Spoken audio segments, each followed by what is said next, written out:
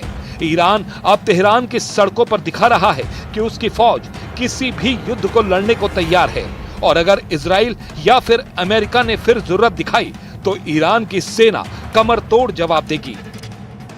यह है ईरान की बसीज फोर्स। इस फोर्स में फौजी नहीं, आम लोगों में से भर्ती की जाती है और इस वक्त बसीज फोर्स को एक्टिव करने का मतलब है कि ईरान एक बड़े युद्ध की तैयारी में लग चुका है। बसीज का वीडियो दिखाकर ईरान अपनी ताकत का इजहार कर रहा है। ईरान बता रहा है कि उसका हर हिस्सा इजराइल और अमेरिका के खिलाफ वॉर मोड में जा चुका है। ईरान के 3 कमांडरों ने अमेरिका और इजराइल को बहुत बड़ी धमकी दी है। ईरान में ऑपरेशन रूम के नए commander major general Ali Abdullahi ने डराने वाला बयान दिया है। उन्होंने कहा है कि ईरान से लड़कर इजराइल को बहुत बड़ा झटका लगा है। ईरान में ब्रिगेडियर जनरल अली जहान शाही ने कहा है कि इजराइल की सेना पूरी तरह फेल साबित हुई है। ईरान की मिसाइल पावर पूरी तरह सुरक्षित है और लॉन्च होने को तैयार है।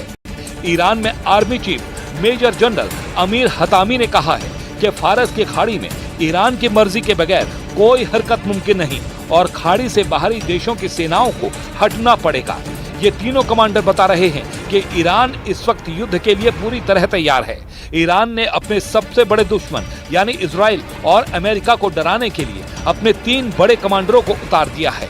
ये तीनों कमांडर दावा कर रहे हैं कि अगला युद्ध हुआ तो अमेरिका और इजराइल बहुत ज्यादा पछताएंगे। यही वजह है कि ईरान अब 2.5 करोड़ लोगों को फौज में मोबिलाइज करने यानी उन्हें युद्ध के लिए तैयार करने का मैसेज दे रहा है।